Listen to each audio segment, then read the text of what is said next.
deemuu harkaa beekamsa kee yoo nurraa kaafte maal ta'a? Harka keenya bal'ifannee araara siin jechaa jirra. Iji kee nuuna mil'atu yaa Gooftaa Yesuus Waaqarraa. Barri keenya maaliif ta'ee barabaarsa? Barri keenya maaliif ta'ee barabaarsa? Dhalli namaa utuma deemu harkaa beekamsa kee yoo nurraa kaafte maal ta'a? Harka keenya bal'ifannee araara siin jechaa jirra.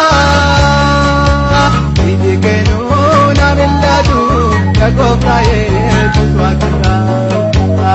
Harka keenya bal'ifannee araara siin jechaa jirra.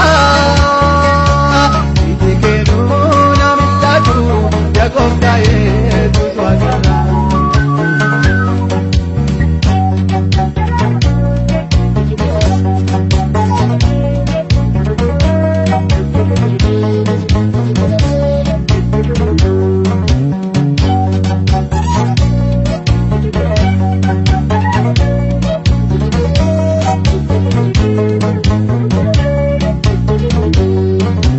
Namni karaa kee dagatee daandii mataa sarara taataa.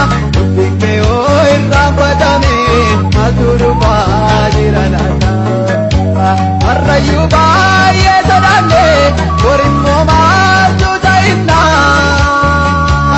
Utoo maqaa sitti jirru yooti mul'atte maal jenna? Barri keenya maaliif ta'ee barabaarsa? Barri keenya maaliif ta'ee barabaarsa? Dhalli namaa utuma deemu harkaa beekamsa kee yoo nurraa kaafte maal ta'a? Harka keenya bal'ifannee araara siin jechaa jirra. Iji kee nuuna mil'atu yaa Gooftaa Yesuus Waaqarraa. Harka keenya bal'ifannee araara siin jechaa jirra. Iji kee nuuna mil'atu yaa Gooftaa Yesuus Waaqarraa.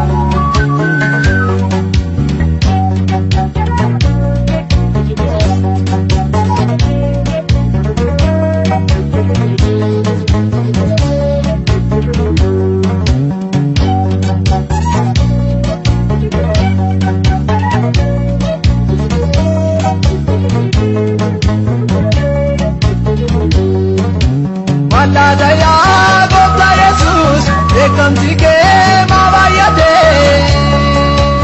Akka dubbiin kee nuun gallee maaltu hubannaa keenya nyaatee? Hubannaa nuuf kenni maaloo dubbii kee keessa deebinaa. Gargaaramnee keessa baanee Gooftaa bu'aa maalii qabna? Barri keenya maaliif ta'ee barabaarsa? Barri keenya maaliif ta'ee barabaarsa? Dhalli namaa utuma deemu harkaa beekamsa kee yoo nurraa kaafte maal ta'a? Harka keenya bal'ifannee araara siin jechaa jirra. Iji kee nuuna mil'atu yaa Gooftaa Yesuus